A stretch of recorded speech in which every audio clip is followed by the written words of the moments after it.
of the Wild would have just made the trades really weird and could have made Swipe much worse because they could have hero power to trade down onto the new Jade Spirit.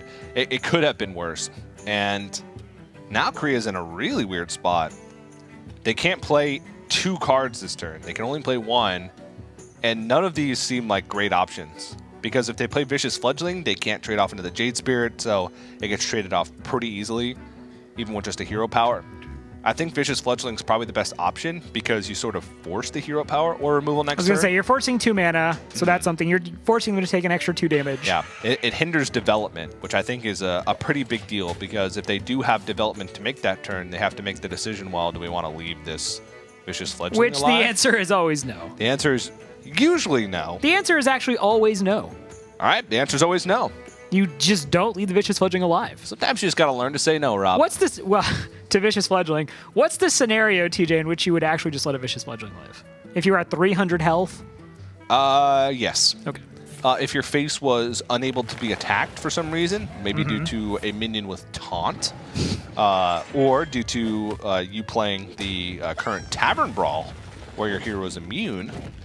Or if you are planning to draw Hemet Nessingwary off the top of your deck. Or if you're trying to bait them into going wild with Hemet Nessingwary, but then you're happy if they Hemet Nessingwary because then you slam the Bittertide Hydra. Speaking of Hemet Nessingwary, you wish you could draw that once that giant Hydra comes down. Yeah. That's a big boy. And to be real, that is nearly the best draw in their deck. Even more so, I think, than Living Mana because it presents even more power. And it isn't vulnerable as much to Primordial Drake going into the following turn if you're not able to piece together lethal. So I think Bittertide Hydra was the best draw in their deck, and we're really starting to see the Mexico having to Feral Rage and tank the 7 damage early on in this game sort of come back and haunt them. Not that they had a choice. It was really the only way that they could have got through that Shell Shifter. But you can see why this deck, when it has Innervate early on, is really good. And talk about from the Aggro Druid side because it just gets there, and Savage is going to end the game. I was going to say, it's just going to get there in this game, and that is going to be a quick 1-0 for South Korea. South Korea came in here with, frankly, a lot of expectations. We talked about certain countries being earmarked for success as the tournament went deep, and South Korea is one of those teams that the second you saw the roster, you said, okay, this is at least a top 8 team, definitely capable of getting to top 4, even with the rest of the stacked country roster, but getting a quick win there. And I do find the Bittertide Hydra kind of bailed them out just a little bit, because as we saw, they chose a riskier line in the opening, just going wide. The swipe came off the top for Mexico. Things about evened out, and that is a matchup where, as you said, the Jade Druid is usually going to have a little bit of trouble dealing with either the Bittertide Hydra or a wide, thick board. Yeah, I mean, that's why cards like Bittertide Hydra, Living Mana, are in the deck, because a lot of times the deck does go all in, and cards that have significant downsides but are overstated for their cost are in that deck, because at that point in the game, those are when you want to see those cards drawn. And it's just the way the deck's built. You can't say that that match was won because of the Bittertide Hydra. That match was won because that matchup is good for that deck for those very reasons. All right, let's go ahead and take a look at the matchup thus far. As we saw just a second ago, Handsome Guy getting that win for Korea. Just need 2 more now to advance. Irvin G takes a loss on the Druid. Next up, though, we're going to have Epsilon taking on Dione. Epsilon on the Hunter, Dione on the Paladin. Epsilon on the Hunter brings back a few memories from early on in the Hearthstone global games. I believe there was a week where Mexico brought a Hunter with Ysera? That was week 1, and they ended up losing that. And that was the only time they've lost in the entirety of the tournament. But worth noting, the only game they won in that series was with the Hunter. Yeah, which is pretty interesting. And I like to see innovation. And I think one of the things that Mexico did well was not necessarily innovating decks, but innovating lineups and innovating, what type of decks they brought with each of their classes. They brought Jade Shaman really early on in the tournament, where not a lot of players or not a lot of teams were even picking Shaman because Evolved Shaman didn't exist yet. But definitely was something that impressed me was their ability to bring these weird decks and pilot them at an expert level. Right.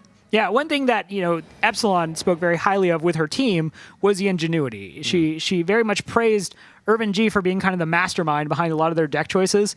And it's paid out for them in spades, and that hasn't necessarily been the case throughout the entirety of global games. You know, we talked a lot about, for example, Singapore, right? Singapore had some very interesting approaches to how they built their decks, what they specifically brought, and it didn't necessarily always work out. So, you know, we praise ingenuity, but the ability to take ingenuity and actually make it translate into results is frankly something to be proud of. Yeah, and I think one thing that Mexico did well was, you know, their pairings early on. Yeah. I had a chance to interview a lot of different players throughout the global games. You know, some of the media pieces you saw, that was me and the other interviewing, even though you didn't see. Actually missed the TJ stats, by the way. The TJ stats? About food. Oh, yeah. Those were also me. You know, a lot of the players that were hard to find, that didn't have many results, I just asked what their favorite food was, and that became sort of a thing. You know, TJ, I'm going to give you a moment. What's your favorite food? All of it. Food. Food's my favorite food. Quite obviously. I was going to say, you and I both look like men who just enjoy food. So yeah, I think pulled pork's my favorite food. All right, well, taking a look at this game now, as we pointed out, Hunter versus Paladin, we did see on the mulligan there, Diane choosing to throw away N'Zoth, so we do know what's in there. Epsilon's Hunter not looking like the sort that runs Ysera, because we did see the Leroy Jenkins. Yeah, this is seems to be a relatively aggressive Hunter deck, and it also looks like a Hunter deck that is probably pretty targeted at certain things. We see a Hungry Crab. I wouldn't be surprised to see at least one Galactic Crawler in the deck. I was going to say, that's kind of the way it feels like a lot of the mid-range Hunters play out now. Yeah, you have these cheap beasts and they line up into your curve well, but they also just have the upside of just blowing open games if you hit the specific targets. This is a problem now that Hunter faces, and we're kind of seeing it as Hunter really needs to go like 1, 2, 3. They need to go into the one beast, which she had, but she wants to save obviously against Paladin, into that Crackling Razor Maw, into Animal Companion, Eaglehorn Bow, something. And this is just frankly going to be a bad start from the get-go. Yeah, it really is. And you mentioned it, Hunter is definitely a curve deck. That's why they can afford to play those beasts, because it's not only helps them in those weird matchups where they want those tribal target beasts with Hungry Crab and Galactic Crawler. It also just means they have additional one-drops that help fill their curve, or additional early beasts that help fill their curve that you can buff up with Crackling Razor Maw or what have you. So, you know, a lot of times when players are building Hunter decks, they get to the point where they put in Alley Cat and they're like, well, I need more early beasts. Right. We saw Firefly be an inclusion because they need that one drop. Hungry Crab, if you expect a lot of Murlocs, then Hungry Crab ends up being sort of a replacement for that. In an aggressive list, a lot of times you want at least 6 1-drops. So you have to decide between Hungry Crab and like Jeweled Macaw, things like that. So, and in global games, you are rewarded a lot for having decks that target specific things, because you have a choice. When you go into a match, you can look at their 2 decks and say, what are they likely to play? And then you have a choice. You can play your deck that's heavily targeting one thing, or you can play the deck that's you paired with it that does something completely different. That's more of a lean deck. That's more of a, you know, a well-defined meta deck that you can place in that slot. You know, we've certainly seen just so many of the Paladin decks brought to the Hearthstone global games being more Murloc-oriented, being more forward-facing. So the Hungry Crab's certainly not a bad read, but the only purchase it's going to find in this matchup is likely Hydrologist, and I think we see it come out before then just to try to get something going on the board. Yeah. This is an interesting play from South Korea. They coin out a hero power. And I think what this is a nod towards Houndmaster. The Houndmaster, the Wild Pyromancer, can still trade over this really easily. And then if you get into a situation where they Houndmaster and they value trade, you have the ability to Consecration and still clear the board. So I think it's a nod towards that. Because otherwise, just having a Wild Pyromancer and coining out a 1/1 isn't really a necessarily strong play.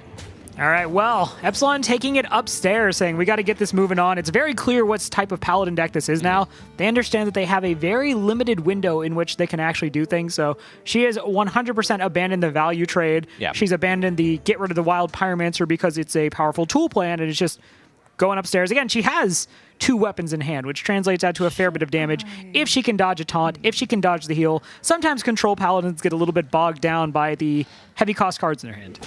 Yeah. It's very true.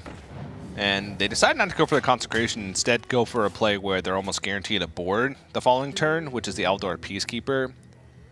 They may not find a spot to be able to use that later on as the game goes, but Mexico actually picks up Sabina Highmane, which is, frankly, the best Eldor Peacekeeper target in the deck. Consecration can be hard to use later in the game against Hunter, and by later in the game, I mean turn 7, turn 8, because you don't do anything with it. Right. It's not a necessarily defensive tool. The board may not necessarily even line up to where Consecration is going to be good. But Harrison Jones. Museum time. Go. Gotta ask you, though, there was an opportunity for Epsilon to play down the Tundra Rhino, put the weakened Houndmaster into the 1/1, and just leave the Peacekeeper up and try to stick the Tundra Rhino for the Hymen on the next turn. Chose to go instead with the bow. What do you make of that? Well, they have 2 bows in their hand, and with just feeling like you have to get it going. With the way their game plan goes, it seems like they realize that they need to get in damage early, and they need to be able to get into a situation where they can utilize every charge of both of their Eaglehorn bows, or be able to have the opportunity to use every single charge of both their Eaglehorn bows for efficiency of damage. So, sure. I definitely think that bow is warranted there. Well, the bow, while warranted, was checked handily by Harrison Jones, which also checks the high main handily. If the high main comes down, Harrison would trade very evenly into that, and then the Consecration lines up to clear up that, and then possibly something else that comes down the following turn. So this ended up being a situation that worked out pretty good for South Korea in preventing the high main development. I watched a movie the other day called The Conjuring, the second version of The Conjuring. And it's a horror movie about demons and stuff. I don't know. I close my eyes because I'm a wuss. I don't even know the plot. I just know there's a lot of scary noises. But at the very end, when everything calms down and there's no more scary stuff going on, I can actually open my eyes. The protagonists of the story put some knickknacks from all of their demon adventures in this giant room filled with previously possessed items. And I feel like that's what Harrison Jones does with his weapons. Probably, albeit a little bit less scared. He probably doesn't close his eyes so much. No, but, he's the protagonist. Sure. We're the ones who close our eyes. Whenever the weapon gets put in the museum? Yeah. So I hope that story fit well with a lot of the viewers at home. I like to think they're sitting there at home not feeling jebaited, but instead feeling pog-jammed. Yes. At stories. Meanwhile, Epsilon now in Mexico managing to mount a little bit of an offense here. They have the board. They have been pushing damage. Got usage out of at least the second bow. And now, South Korea down to 15. That said, you are going into turns that are generally ruled by either giant taunts or minions that heal. Big boys, as we call them in the industry. In the biz. In the biz. We call them big boys. Yes, we do. And it's a pretty scary situation. Say you play a Curator. Curator all of a sudden gets run over by Savannah High Main, and then you get into a situation where they just snowball the tempo out of control and you can never come back. So I definitely think a pivot here is warranted. Little sidestep. Yeah, especially since, Curator is literally going to pick up 3 cards that they already have in their hand. It's going to pick up Hydrologist, Second Stampede Kodo, and Primordial Drake. They literally do not need Curator. So going with Consecration is just more powerful here, especially considering they're going into next turn to some of those powerful 8 drops, Primordial Drake, Ragnaros Lightlord. So definitely like the pivot. Playing on curve there could have been one of those times where the demon comes out and makes some scary noises and you. Is that the theme tonight? Or are we just going to keep hearing Conjuring references? Because I got to be honest, I have actually not seen The Conjuring, so your memes are not really ringing a bell with me. Well, it's more of a thematic kind of thing. It's not necessarily that specific. It's sure. Actually, it is because of the Harrison Jones reference. But just forget I said anything. What did I say? Nothing. That's right. Move on. Ooh, Epsilon had the chance to make a very symmetrical play that would have made me very happy with 1 crab on the left and 1 crab on the right, but instead chooses to float 1 mana and just very much upset me. I don't know if I like that play. I think it's very important to weave in hero powers at this stage. I think holding on to at least 1 crab is 100% correct because you need the kill command activator. But that shortens their clock by at least a turn by not hitting that hero power button. And what does the 1/2 accomplish in this scenario? It definitely is a little bit of an eyesore. Yeah. On the left all by itself. It needs to live for 2 turns in order to, and no taunts to be played, in order to get to the point where it deals as much damage as the hero power. And their game plan right now is not subtle. There's been cards that have been dead in the hand for a long time. They know that this high main probably won't last too long and get in too much damage. And so I would have maybe liked to see a hero power that turn. They played it pretty quickly as well, and they sort of made the call at the very last moment to not play the second one even. So I don't know. I felt like a hero power would have been better, but I think it's going to be pretty bad news for them regardless of if they played it or not because of how strong the hand is from Korea. But who knows? Maybe it would have changed things. We saw Epsilon gave a little bit of a smirk there as she drew that Galaka Crawler, and you know, we were talking about the Hunter deck specifically. Most of the Hunter decks right now, when they get that strong early curve, when they get the good early draws, the crackling Razor Moss synergy asserts itself, then suddenly it's a very powerful deck. But in this situation, their draw was just a little bit clunky. As you said, South Korea had the answers, and that's not always something N'Zoth Paladin has. One of the biggest struggling points for N'Zoth Paladin is sometimes it doesn't have the exact tool it needs exactly when they need it. They did get it, though, and they have been very judicious about making sure that they are stemming potential damage sources. They are keeping their health as high up as they can, and yeah, then you just get to the end of your deck, and look, you're the control deck. You have the tools. Yeah. It's kind of funny because Control Paladin was considered a pretty poor matchup into Hunter for a long time. But now it feels like they have that leaner early game, the more consistent removal. And Hunter's just in a spot where they just don't do things quite as well as some of the other aggressively themed decks in the game.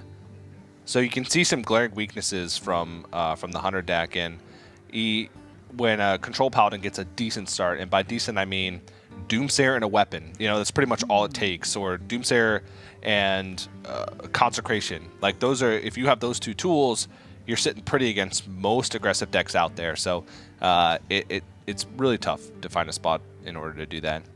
Well, South Korea has options for this turn. They could use that Primordial Drake to just go ahead and clear the board along with a bump from one of the minions. Ragnaros Lightlord here is not a sure thing to heal the face. Not that they're necessarily facing down just a ton of pressure, but they are leaving minions on the board. Bad things can potentially happen. Well, it heals the face. Yeah. This one is pretty much over for Mexico. They're going to try to find a way they can maybe piece together some damage to make it competitive, but the reality is that Ragnaros sitting on the board will never be dealt with. Yeah, I mean, this would have been their turn to go for a kill.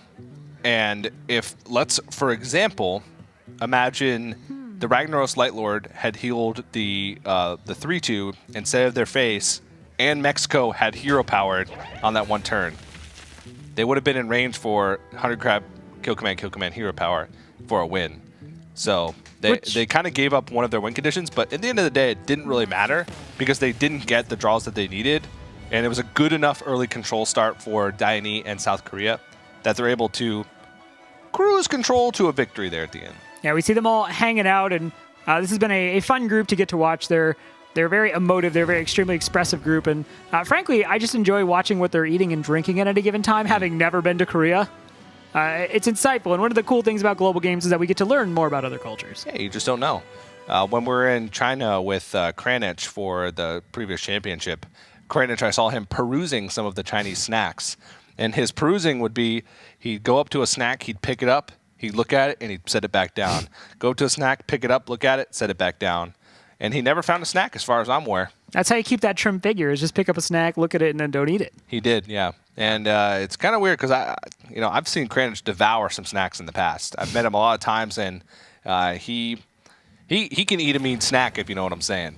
I think I know what you're saying, and I assume I'm taking it at face value and not reading anything else into it. Taking a look at the score now, Mexico on the brink.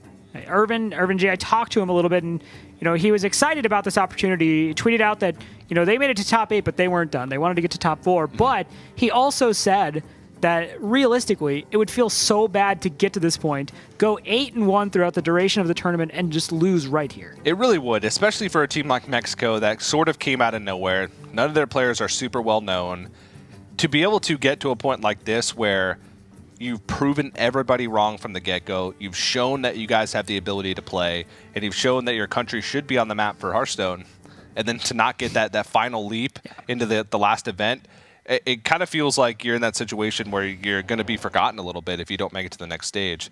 Which, I mean, isn't the case. I think they've made an impression to a lot of the people that have been watching global games from the beginning, but that's how it feels when you're the player in that type of situation. So, right, you look at the whole tournament, you say 8-2 record. We beat some of the best teams in the world. This was a great showing for us. We exceeded expectations, but look, at the end of the day, eyes on the prize, and it would feel a little bit bad. They're going to have to get this win, though. It is going to be Paladin versus Shaman. So Shaman, late into the Journey to Ngoro meta, kind of undergoing a little bit of a meta renaissance. Some of the changes to elemental minions. Big words. I read a book once. Yeah, Cool. Yeah. You know what a book is? Yeah, which book was it? Do you know what a book is? I know of books. Point on the desk. Which of these things is a book? Is this a book? Nope, that's technology. Nope. Is this a book? That's a cable. All right, well, we've learned TJ. Is this a book? That's a phone. Ah. Yeah, this is a book. Is this a book? Nope. That's my microphone. Oh, okay. Yeah. Well, we've learned TJ doesn't know what a book is. But yeah, with the changes coming into the elemental minions, Jade has certainly had some more flexible options to go through. We see there Yennis and Flurry now at the helm. Yennis has been an interesting guy to talk to. He's very animated, very excited, which has kind of been a common theme with a lot of the players who this is their first time kind of on a bigger stage competing globally. Yeah. You know, they've really relished the opportunity, whereas, you know, for South Korea, you see handsome guy just in the back like, ugh, wish I could be crushing people and other things at the same time. Yeah, and you can't even see Cran. She's just over there to the left. Probably eating snacks for all we know. Reading books. Reading books. All right, well, we're going to see, this time it's going to be Mexico on the Control Paladin. Now, this is a deck they brought a couple times. They've had, obviously, great success being 8-1 at this point. South Korea, though, bringing what appears to be the Bloodlust Shaman with that Barnes tech that, you know, RDU was talking to us about at the Spring Championship. So Barnes summoning a minion, there are great opportunities to get something out of the deck that synergizes really well with Evolve. You could pull a Doppelgangster, you could pull a Thing from Below. It just adds to what is already the nature of the deck where sometimes you can just go and get rewarded. Yeah. It's, you know, when speaking with RDU, he said he needed a little bit more fodder for the Evolve, is how he put it. He felt like, and a lot of players feel like, Evolve can sometimes feel like a dead card in hands. Against or on a board where you have a bunch of 1-drops, you don't really add too much power by evolving them, and sometimes you do it just because you have to, but it never feels, you know, super impactful. Whereas Barnes adds that extra layer of getting Evolve out earlier in matchups where you need to sort of make your board more menacing earlier in the game. So definitely like it. But I tried it out a lot and never really got that sweet spot, that juicy Barnes that just makes you jump up and exclaim to the world that you love theater. And you love Hearthstone. And GG. you love Hearthstone. Yeah, we were talking a little bit about what makes a good opening Control Paladin hand. And we see some of the tools you mentioned. Doomsayer We see weapon, all of the tools. Consecration. This is all of the tools. This is a Control Paladin hand where nothing costs more than 4 mana. That is incredible. It's also, if you were seeing this back in 2014, back when the Control Paladin game didn't begin until turn 4, you're like, how do I get these tools? Yeah. I want to beat people. I mentioned earlier, a great Control Paladin early hand is either Doomsayer or Weapon, or Doomsayer and Consecration. They have Doomsayer, they have Weapon, they have Consecration. They even have a Wicker Idiot Bristlebum. And that's Benedict Cumberbatch. Yeah, they even have a Wicker Flame Benedict Cumberbatch. And multiple weapons to boot. So they're going to be able to chop away at this early board. They're going to be able to have an early Consecration to really reset things. And resets are where Evolved Shaman struggles the most. They have a very limited amount of reload. And their reload is dependent on key draws. And those key draws being either Doppelgangster Evolve or Thing from Belows. Well, speaking of Devolve, we did just see that on the Doomsayer. Doomsayer, an important tool in this matchup because the Paladin only has so many removal options when it comes to big board sweeps. And once they're out of that, then generally they begin to struggle. So if in the early game you can leverage a Doomsayer, if in the early game you can leverage, say, Rallying Blade, Benedict Cumberbristle, then you have options to keep the board in check without having to commit the Consecration. And you see there, Wicker Flame, Bottom Burner. I don't know, such a confusing name. That's it. Powerful minion, though. Very powerful minion, especially later on in the game when it can be buffed with the Stun-Rich Stegodon. I believe it's pronounced Spike Ridge Burn Thistle. There it is. Yeah. Because you just get additional healing from the effect. Oh, he's not waiting, though. He's time waits for no one. I got to get my British actor who plays Sherlock down on the board now. Mm-hmm. Yeah. He's British, isn't he? Yeah. Yeah. The accent. Okay. All right, so the taunt going to come down, and South Korea is just going to have to figure out how they want to get through it. Have access to a number of the early tools you would want, though. That Flame Tongue Totem, the Maelstrom Portal, probably not going to get too much more value over the course of the game, given that it only does 1 damage, and Control Paladin is putting down a lot of bigger minions. And they still have patches in the deck, so that Bloodstone Corsair could pull out patches. They could trade over the Divine Shield, Flame Tongue Totem to easily get over the Wickerfang Burn Bristle, and provide a really tough board for Enos and Mexico to deal with, because Flame Tongue Totem does not get reached. Or they could go with this, which is a little different and maybe better, but I don't think so right now. And Think From Below, definitely one of those power swings. And now they're just going to pass. They're playing it slow. I was going to say, they want to play it slow and kind of see what the hand of Mexico looks like. If they committed to Flame Tongue Totem, that is a big resource for them. But, I mean, the resource is there for a reason. And this deck doesn't play the long game well against a control deck like Control Paladin, because they have those trump cards later on in the game. It's not a match like what we saw last week with the United States versus Taiwan, where against Taunt Warrior that throws away the quest, you can play that super long grindy game and eventually get to the point where you run them out of removal. Whereas Mexico, yeah, they can run out of removal with a Control Paladin, but they got big boys to back up that removal. They can plop Tyrion down if you play the game a little bit too slow.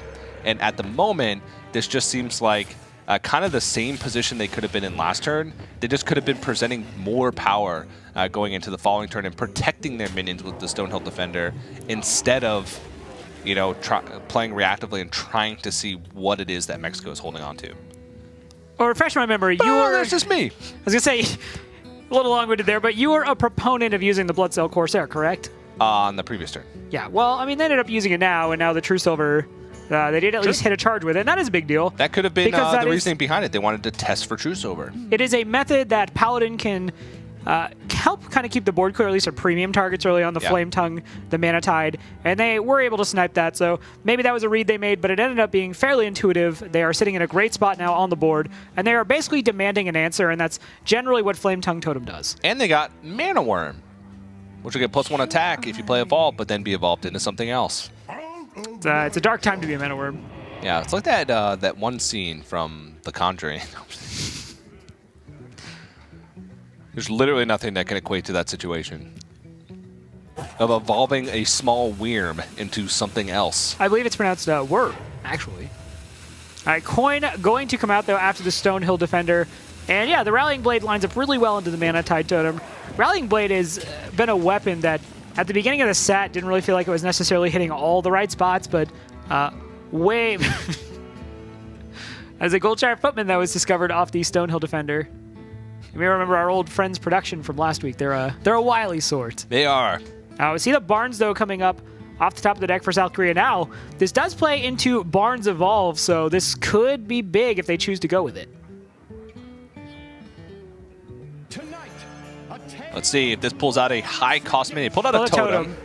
Mana Tide or Primal Fin? Mana Tide. So now, do you evolve? Venus is very upset. You get a 4-drop off of it, but you are forfeiting the ability to draw more cards. Yeah, I think a totem up is warranted here, especially with the things from below in the hand.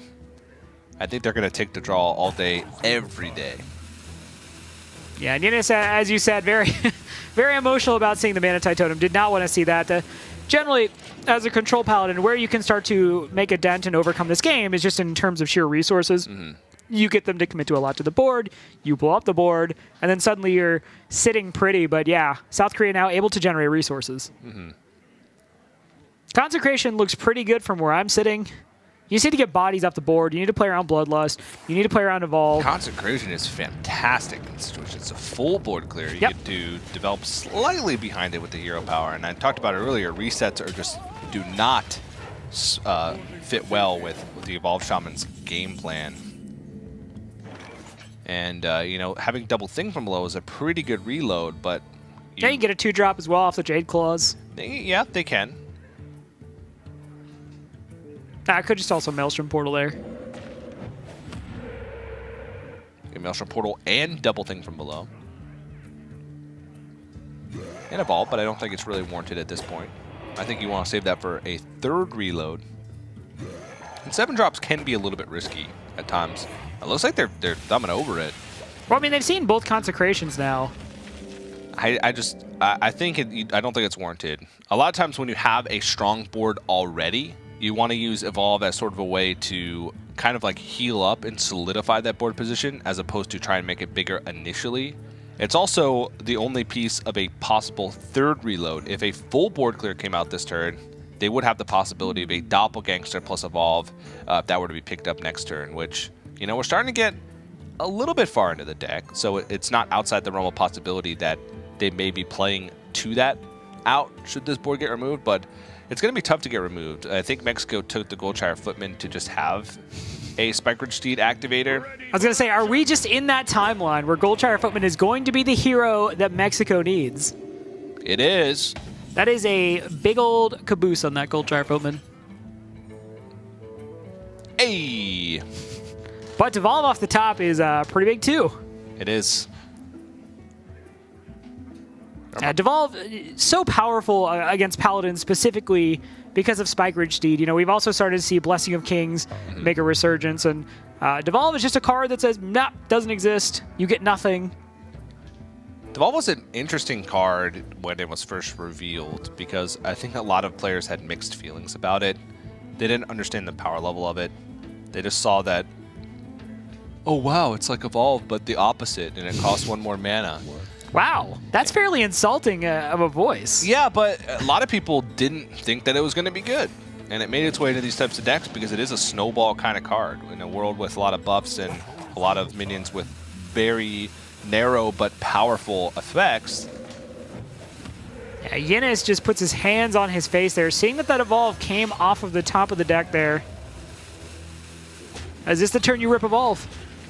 I don't think so. You know you're going into turn 8. Maybe you don't need to, but you have to evaluate the fact that you're going into turn 8. You understand that if Tyrion comes down, you're still good. You get through the Tyrion. If Primordial Drake comes down, you lose some totems, but you're still good.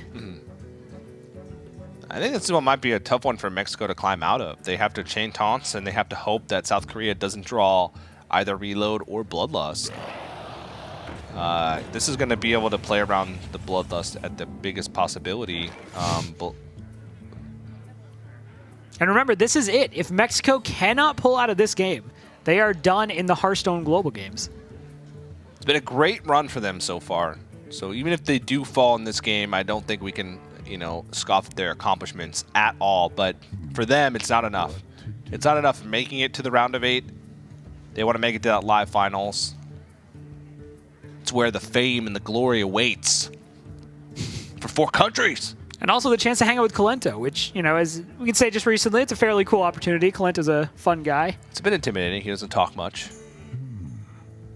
7 drops have a high range of variability. They also have a really wide range of effects, ranging from Baron-Geddon, which can sometimes be a pretty big detriment, to, give me some more 7 drops. Curator. Stormwind Champion. I was going to say those because they were on the Sword. board. Yeah. Bog Creeper. Archmage Antonitis. That's a really good one. That is a very good one. All right, well, the Manatee Totem is established. That Stormwind Champion bolstering the minions on board.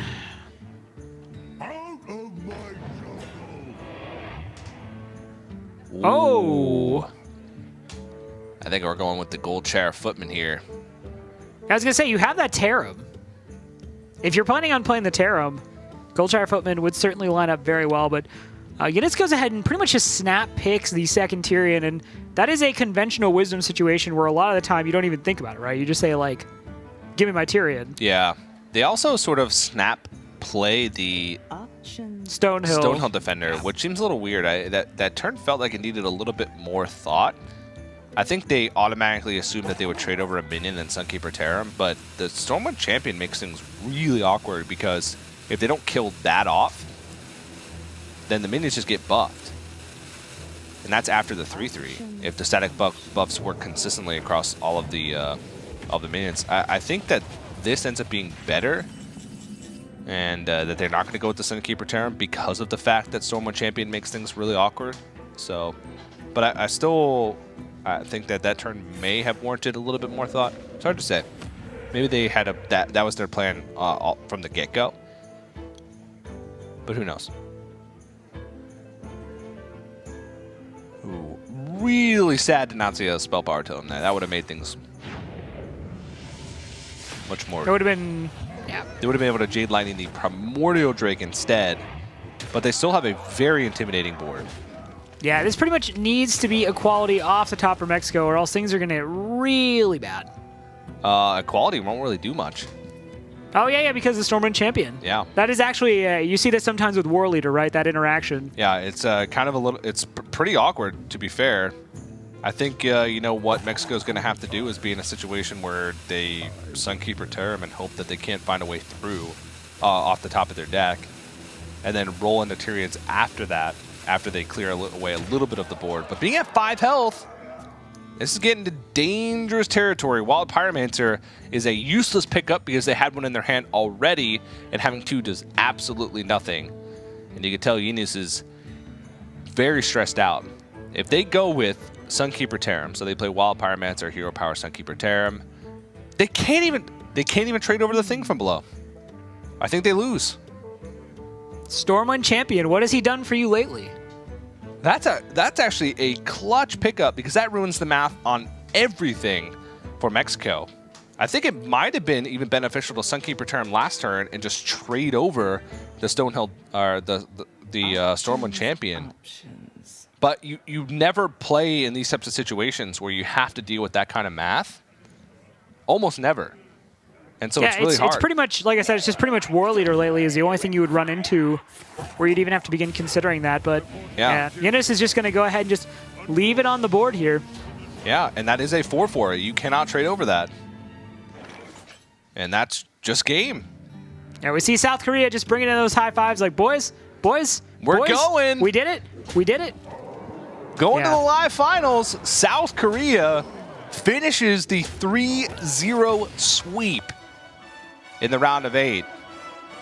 And they are joining Ukraine and Czech Republic as the 3 teams currently going to the Global Games Live Finals.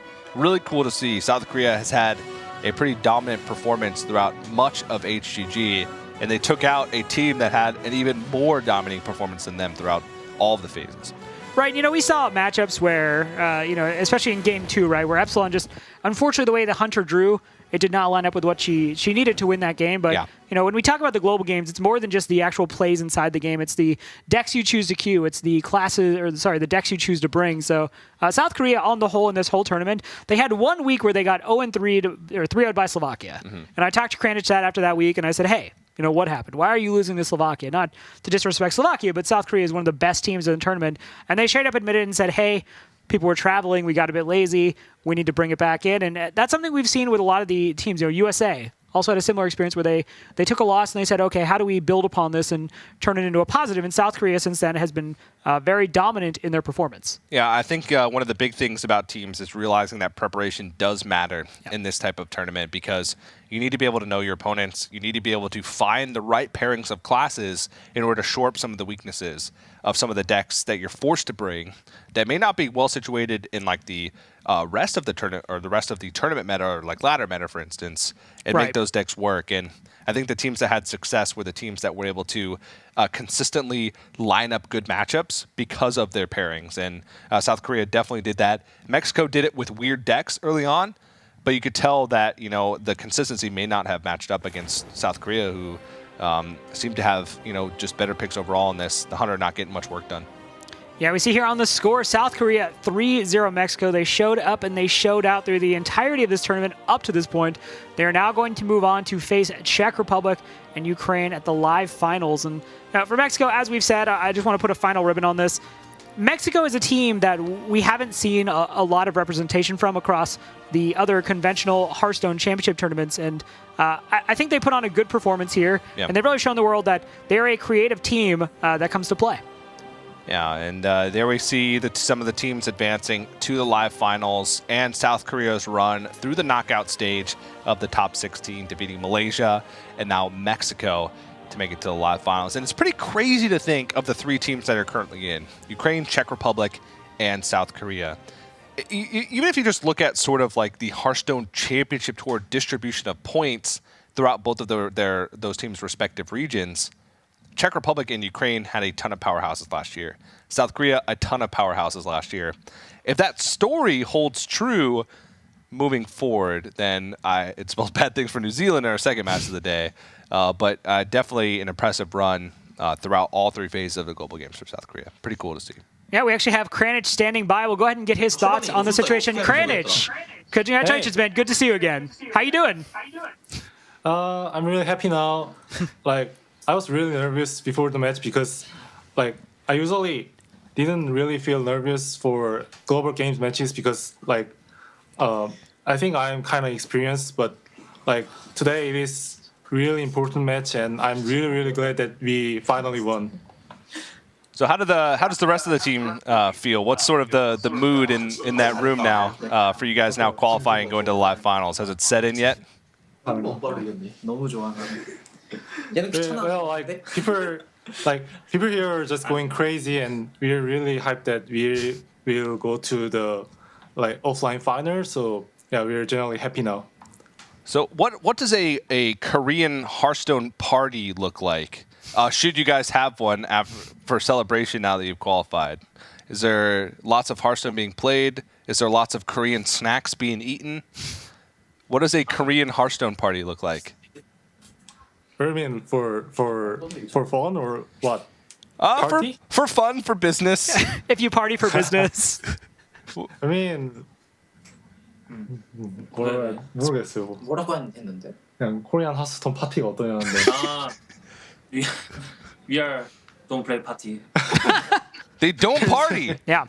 So we're actually we stay home and computer. We just stay home, play Hearthstone for 12 hours, and like we never party. That sounds like a great party to me, actually. Sitting at home and playing Hearthstone for 12 hours. I was going to say, that sounds exactly like the TJ party. That is a Korean Hearthstone party at its finest. So going up now, you will be facing either Czech Republic or Ukraine. Is there a team you would prefer not to face, or is there a team you think you have a better edge against? Well, I mean, they're like both really, really strong teams, and we actually didn't know the actual bracket, but like we're now pretty confident because of our performance, and now I feel like it's just okay just playing against all the other countries. We're just confident we can just win. Has Fleury been practicing his English? He told me that he would when I interviewed him last year at the championship. 영어 연습하라네. 작년에 말했다면서 지금 연습하고 있냐고 물어보는데요. No? That's the international sign for. Yeah. Crazy. I feel like he lost passion. Ooh, He lost his passion for his- English. Okay. Nice one, Kranich. That's nice a good one. meme, Kranich. Nice. Very nice. All right. That's going to do it for us, though, guys. Thank you so much for taking the time to talk to us. Congratulations and good luck at the top 4. Thanks a lot. Thank you. Sounded Guys, like English to me. I was going to say, of all the pop-offs we get when the teams win and they're saying goodbye in their interviews, Korea's power rankings cutest. What a collection of cute boys. South Korea's. Thank you. Yeah, very. Man, Kranich. I've known Kranich for like 3 years now, and you know he's such a cool guy. And I got to interview all of the players on that team actually, because I did a lot of interviews for HCT last year, and all 4 of those players have been in HCT over the last 2 years at a high level in one way or another. And you know it's pretty cool to see them now get to a point where get to see him play on that big stage again. Kind of neat. Yeah, it's going to be very exciting, but we have one match left tonight, TJ, and it's going to decide a lot. New Zealand taking on the United States of America. Let's go ahead and just rock down the rosters real quick. You know, you should know both of these teams by now if you've been watching Hearthstone Global Games. New Zealand represented by Pathra, Ting Tong, Slayer Max, and Flame Lord.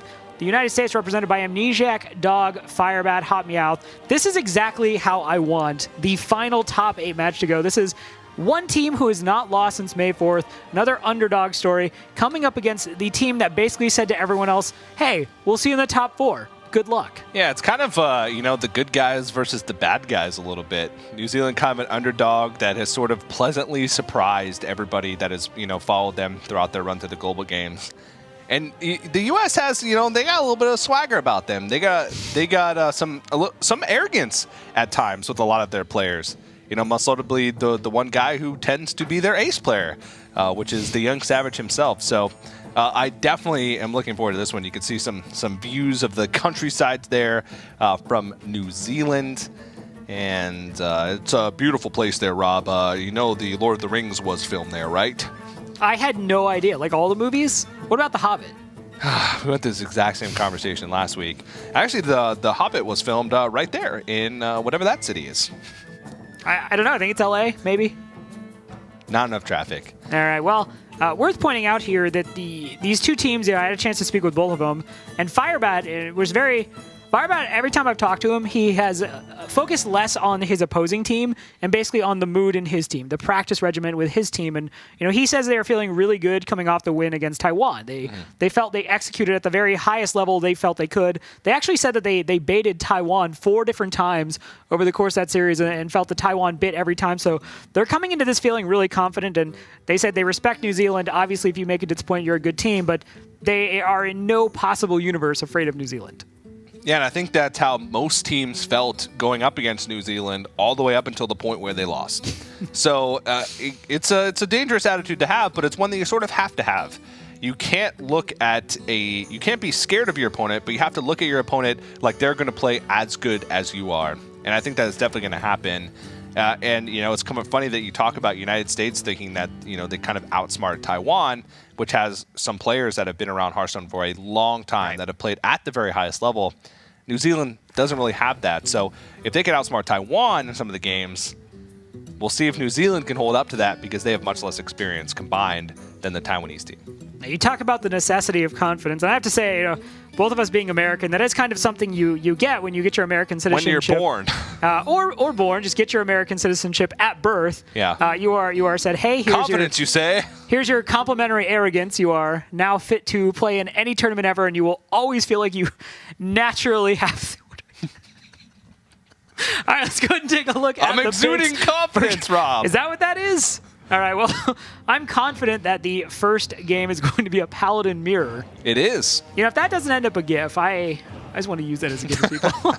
Amnesiac, though, taking on Slayer Max. Slayer Max is a player that coming in I admittedly didn't know very much about, but I've had a lot of fun watching his playstyle. His name definitely, he doesn't disappoint when he plays. He is someone who is always... We don't ever see him hesitate when it comes to the lethal. He just always sees it, goes for it, and overall, just a high-skill player. Yeah, if you take out and rearrange some of the letters in Slayer Max, you get Max Slay.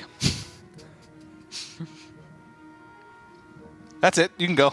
No, I was waiting. I was hoping there was more. No, that's it. I just wanted to point that out. Is this like the whole I am Voldemort thing with the Tom Riddle? Yes. Okay. Yeah. All right, so we see there as well Amnesiac, a player who is currently in a hotel. If you're wondering where his Telltale Rebox box is, not there, unfortunately. So you just have to make do with his swag. Ooh. Oh, look at this! Look at this pose. This is a pose for a much older man. Yes, it is. All right, but Amnesiac, certainly a child who needs no introduction. He has been a driving force in North American Hearthstone really since his rise last year at the Winter Playoffs. A driving force in the competitive Hearthstone meme game as well. Sure. Whether they be about him or from him. So definitely somebody that I hope doesn't go away from the scene for a long time. And, the one thing I like about Amnesiac is he's very self-aware. Yeah. And he understands when he needs to dial it back a notch. And, when he needs to hit the... What's that saying? Put the metal all over the pedal? Yeah, it's just something like that. Yeah. No, I never got that saying because people don't wear metal shoes, but what have you. That saying... There are some boots, actually, that have metal. Steel-toed boots, yeah. It must have been regarding the steel-toed boots, but definitely a guy that he'll post on Twitter and say, I was wrong. This is what I should have done, or...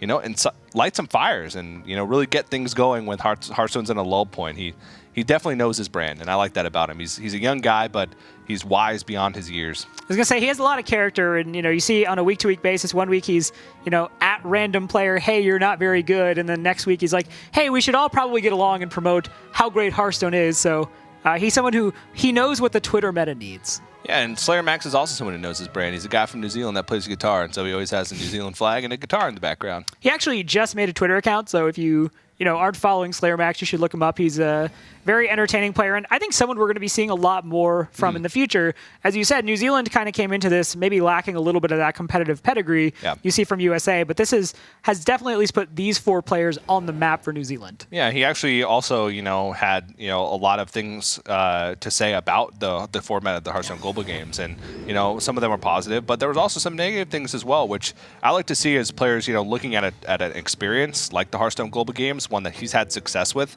and look back and, try and work with the community to find things to make it better. And it's something that I definitely read through, and it's, something that hopefully we can take that and build upon, as New Zealand has definitely shown that they're a country to be reckoned with when it comes to Hearthstone. All right, well, based on the opening mulligans, we see at least from New Zealand, Forbidden Healing, Dirty Rat, this is definitely going to be a little bit slower. Not sure if we'll see the N'Zoth package in this list. That's always kind of the weird random point, but for Amnesiac, we see the Peacekeeper, the Stonehill Defender, the True Silver Champion. Peacekeeper generally denotes something a little bit slower these days. It's a little bit surprising that we're getting to this point, and teams seem to have hopped off the Murloc Paladin bandwagon. Has there been anything in just the standard ladder meta, TJ, that you've seen specifically that indicates the shift away? No, this is a global game-specific thing because Murloc Paladin is still more popular than it even was in the past month or so on ladder. Especially given some of the statistics that are out there, like Vicious Syndicate, definitely indicates Murloc Paladin is actually on another bit of a rise, and Control Paladin is actually falling quite a bit because it has lost one of the tougher matchups, and also with Jade Druid becoming more popular, it sort of gained another enemy, so to speak, at those higher ranks. So Control Paladin definitely seems like something we've seen become popular, more popular in HCG over the past couple weeks, but hasn't been mimicked in any other events. Say maybe in the Hearthstone Global Games Underground, where there's furtive whispers about which decks you bring, people just been hearing, oh, bring Control Paladin, bring Control Paladin. Yeah, I mean, Silence Priest fell out of competitive play on ladder a long time ago, and it was still being played into global games all the way up until the round of 16. So it's a meta where you can bring decks that have very poor matchups, as long as they have a few strong matchups. And I think Control Paladin is definitely one of those decks, but what we're seeing here is a good old-fashioned Control Paladin mirror. I was going to say, grab your sleeping bags, grab some snacks. If you have some chores to get done, now's the time. Just turn it to radio mode. I have my 2-liter bottle of water. He's not exaggerating. It's just a giant jug of water as TJ tries to be healthy these days. The most important thing about most things that you do in life is being hydrated when doing so. Playing Hearthstone, running, eating snacks. Karaoke. Yep. All of these things, it's important to be hydrated. So, PSA from TJ. Well, you're welcome. In this game now, we see both players taking it slow and really just trying to figure out, get the read. Is this, in fact, just a Control Paladin mirror? Because if it is, then generally, as the rule, as DreamHack rules state, obviously a different format, but the greedier the Control Paladin list is, generally the better. That's certainly, it feels like DreamHack where we see the most Control Paladin in tournament. Yeah. So things you want to be looking for is, the obvious thing that comes to mind is N'Zoth in the deck. N'Zoth certainly gives you an extra punch later on in the game, and if one deck is sporting N'Zoth, the other is not, this could actually just be wrapped up relatively, I don't want to say quickly, but definitively later on in the game. And this match also sort of gets to a point where it's the first team or player to really stick a big threat on the board that can run away with it, because they can protect that big threat in a lot of different ways. But it is a swingy matchup because both of these decks, of course, have a ton of different ways to remove boards. And there is a little bit of some mind games there where, sometimes you want to hold back your resources or try and bait out removal. There definitely ends up usually being, in control versus control matchups, one side that ends up being sort of the beatdown that has to take the more aggressive route because they realize that they're falling behind on value. And then there's one that usually, takes that more control route. And, where that line sort of differentiates is, can you find the removal or the healing in enough time to where the beatdown can't get you? I wonder. Certainly, in the early phases of this game are more just kind of... Actually, I think they're kind of interesting because a lot of teams you'll just see kind of hero power every turn, hero power every turn. They just want to conserve as much as they can and then force the opponent to eventually react to a board of, say, 3/1/1s, 4/1/1. So the jockeying for early position and the marshaling of early resources is actually very interesting to me in this matchup. It just, when you're watching it from at home, it can look a little bit painfully slow. Yeah, it's like when they're watching wrestling. And I'm not talking about, you know, the like WWE kind of wrestling. I'm talking about like actual Olympic wrestling. There's a point where, you know, they're sort of engaged. Hugging. It almost looks like they're hugging. They both have like their hands on the back of each other's neck, and they're just kind of like roughing it around, but they're not actually like making any moves. This is a lot actually how our meetings go, TJ. Yeah. This is kind of like that situation. Yeah. I wish I knew more technical wrestling terms. I was never a wrestler.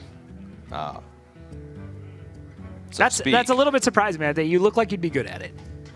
I would say that I have wrestled, but I would not call myself a wrestler. Well, you heard it here first, folks. The truth is out. TJ wrestles, but he's not a wrestler. Accurate. I like to put on record that I think most people in their lifetime have wrestled, especially males. I'm not touching that one, TJ. You're on an island there. I wonder. You know, it occurs to me maybe this is a situation where Slayer Max feels things are going his way. I think he understands that for Amnesiac, it's really late at night.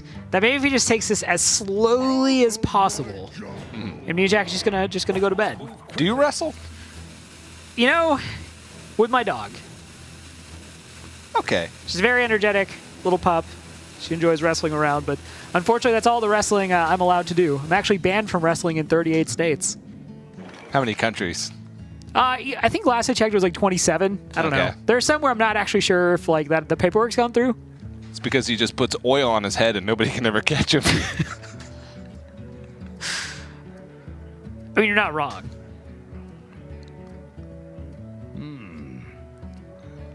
So a stone hill on each side of the board, just holding the line, making sure nothing funny happens. Well, I should say making sure nothing fun happens, but True Silver Champion going to save the day, going to cut down the first stone hill defender.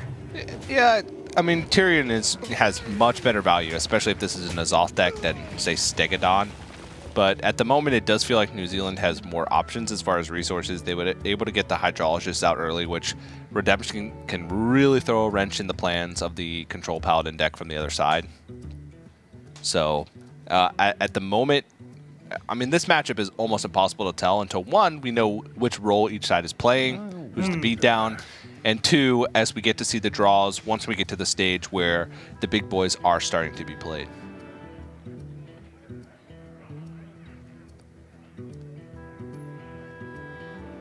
Thanks for the ginger ale, Ma. All right, well, the Stegodon does come down and is going to line up pretty handily into the Stampeding Kodo, so fans of maximum value Stampeding Kodos love to see this. They do. And I think that they could have kind of expected this, the way this game has played out, but, you know, with the options that they were given from that Stonehill Defender, really wasn't much of a choice aside from to pick the minion that they thought would stick the most often. And Stegodon does have a pretty good health total for a 4-mana minion, so maybe they were hoping they'd be able to draw into Spikered Steed and live the dream of putting a steed on a steed. Well, you know, Kodo in the beginning of the expansion was seen more often in just what was considered the standard mid-range Murloc Paladin. That was kind of before Grimscale Chum was in there. You'd see the Stampeding Kodos. Obviously, we see those these days are kind of gone. They're not necessarily run as often in the faster versions, but yeah, you have to assume Stampeding Kodo is in the slower versions. It just never really saw its way out. It's actually just generally 2 copies. Synergizes very well with the Curator, helps deal with early boards. Well, the one thing I think that it pairs well with is Aldar Peacekeeper. It was found in some of the faster versions that also ran Aldar Peacekeeper because of the combination of it. Right.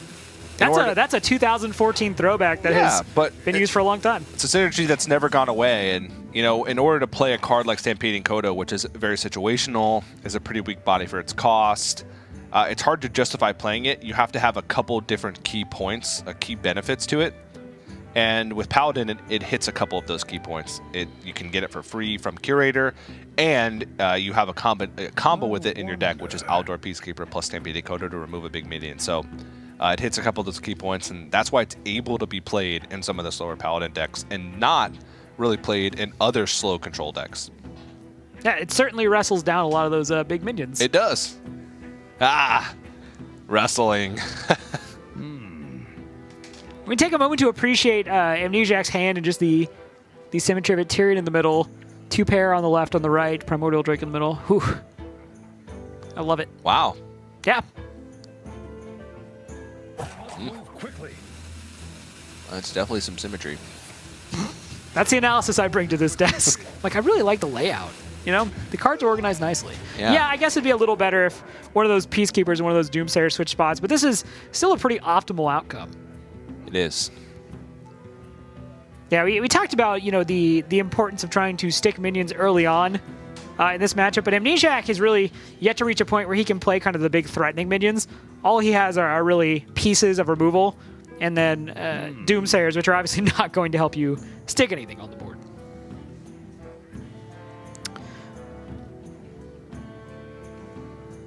This is a very tough matchup to try and piece together how you think the game is going to pan out from this stage. Well, information is certainly at a premium because you really, not that either player right now has in hand really like any kind of big threat to commit, but you really kind of want to see a little bit more so you know what you're committing into. Yeah. Because as I said, N'Zoth is just such a big question mark in terms of how you approach this matchup.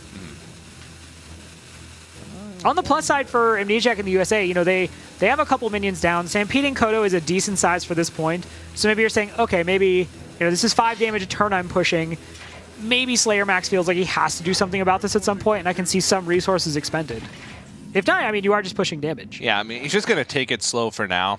That's one of the things that this deck can do very well against its controlled counterpart, because you know exactly what this deck is going to, what kind of punch this deck is going to pack. They're not going to surprise you out of nowhere with crazy, you know, random effects. They're not going to get like a Doppelganger Evolve that just, you know, breaks you. They're not going to get that, you know, Primordial Glyph spell that's just going to take you by surprise and, you know, end the game before you expect it. You can pretty much calculate what's going to come out on each of those power turns and account for the worst case scenario, for the very worst case scenario. So Stonehold Defender is the only thing that throws a wrench in that plan, but if they play Stonehold Defender and they don't play the Taunt for a while, it's probably Tyrion. Or Grime Street Protector. Or Grime Street Protector. Or Giant Mastodon. Yeah. You know, one way that you can sort of close out a game quicker than your opponent might think is that you make a really weak and small board that your opponent doesn't want to use their premium removal on, and then you follow it up with a Sunkeeper Terram to really drive home that damage. But I think the players are at a level at this point where they're going to be able to suspect when Sunkeeper Terram is a possibility and then play around it by removing enough of the board to where they're not threatened. Amnesiac just casually nomming down. That is a, you know, I as I said, Amnesiac not an adult yet, but that is a grown man bite right there. That is, you know, that is you're on camera, you're on the Hearthstone Global Games in front of thousands of people, and you just disrespect your food. Zero shame.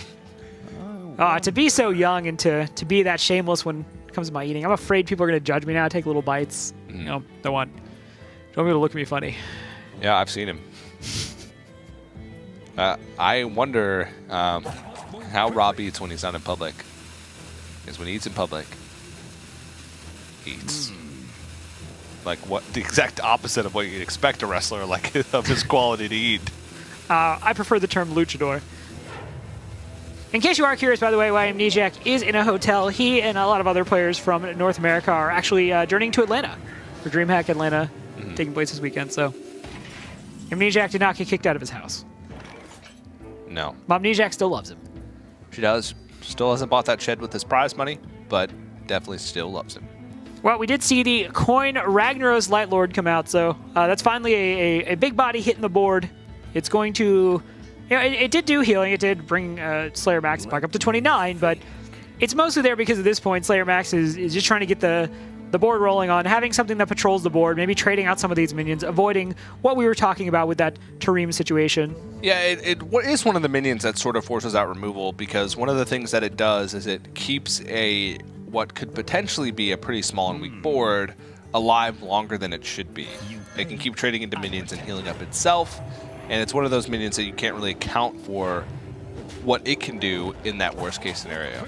And that's what it's about, is limiting those. And so this is definitely a great way to trade into it. If you can use your health as a resource, which is pretty much the resource that you can expend the most in this matchup up until a certain point, and they're able to not expend an equality or I guess just an equality or Aldor Peacekeeper on a minion like that is a pretty huge deal as far as I'm concerned. And I was wondering what he was eating. It's clear he is now burging. So he has that burger. You ever heard the term burging? No. When you really want it, when you're jonesing for a burger, you start burging. Yeah. Yeah. I'm really porksing right now. I was burging earlier, but then I visited the Blizzard Cafe, got myself a burger there. They have a good chef. Now, we talk a lot about kind of the big three of Stonehill Defender for Paladin.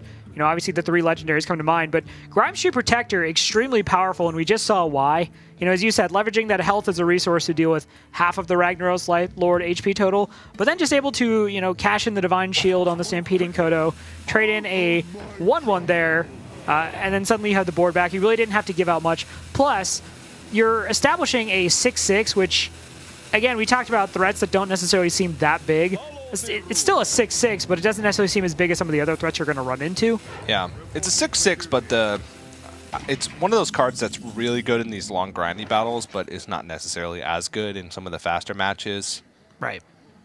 Because you don't know if you'll be able to, especially picking it up off a Stonehill Defender early in the game, you can never predict if you're going to have a board that it's going to be good with going into turn 7 or beyond. When this matchup you do, you almost are certainly going to have a board that's going to be good with. And in picking it in these matchups, you have to have that little bit of foresight. Galaka Crawler in the deck from Amnesiac, I mean, this deck is essentially an anti-aggro deck. Paladin is great against aggro because it has all those anti-aggro tools. And Galaka Crawler sort of just lets you have that little bit of an extra edge against one of the more aggressive decks that you have more problems with. And Galaka Crawler is one of those anti-tribal cards that right now has a ton of uses across a wide variety of decks because it is useful against Aggro Druid, Pirate Warrior, and Evolved Shaman. And also, UK Paladin, the Paladin deck that... Now, to be fair, most decks were good against UK-based decks in the Hearthstone global game, so... Ooh. Shout out to, Saddle and Raven if you're out there. That was for you. Because UK always wins. As we all know in the Hearthstone global games. We do know that. Primordial Drake comes down, softens up the board there, allows Amnesiac to just clear off and keep pushing little bits of damage there. And we are starting to get to the point where, now that we've waited through the early turns, the big threats are there. They could come out at any moment. And Primordial Drake, so incredibly powerful in a lot of decks. But really, in this style of deck, which, as you said, has all those anti-aggro tools, just wants to situate a big taunt. 4/8 stats when players were initially evaluating the card. The 4/8 stat line didn't necessarily seem amazing, but this has really stood out as one of the MVPs of Journey to Un'Goro. Oh yeah, especially among neutral cards. This is definitely a card that a lot of players slept on. This is seeing about as much usage as Dr. Boom did back in the day. Let that sink in. Oh yeah, and you can put 2 of them in your deck. Let that sink in. And it's a dragon. Let that sink in. Whoa. Reporting for duty. Amnesiac might be giving up. He's starting to get full. I was gonna say, you want to cast him eating burgers? Can he eat through the pain? Well, he's American. That's what we do. We sit down and we see food and we eat it. In a way, this is fitting that Amnesiac, representing the United States of America on broadcast, is putting away a burger. All right, well, Slayer Max put away a hero power last turn. Had options to just go ahead and fully remove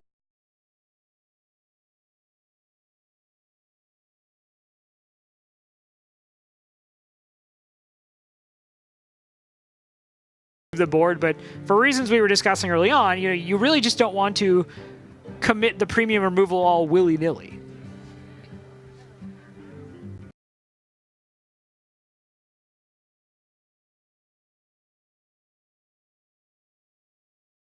You don't. I wonder. You don't want to do anything willy-nilly. Willy-nilly.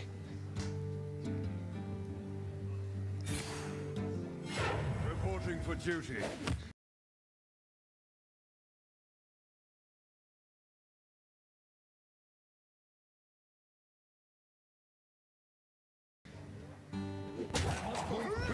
And Mijak not feeling like he has to commit more resources again.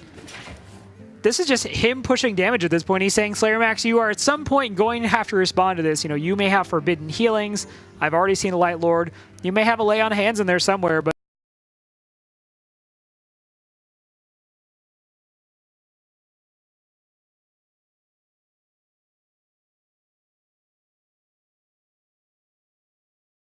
at some point, if this damage keeps happening, you are going to have to commit something to get rid of it. Yeah, at this point, his hand is full. So he's got to use something. Let me Let's take a look at the options. Equality Consecration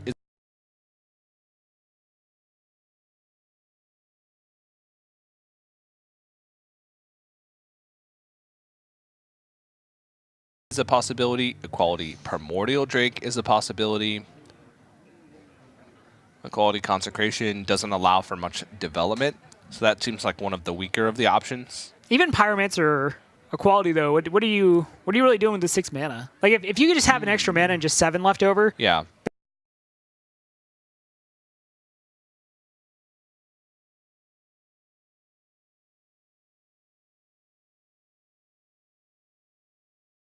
Then suddenly you would feel maybe a little bit better. Although Curator may actually pull too many cards into your hand, so actually that might actually just be a bad thing. Yeah, you just play a 6/6. The one that jumps out to me the most would be Equality Primordial Drake. They could also go with some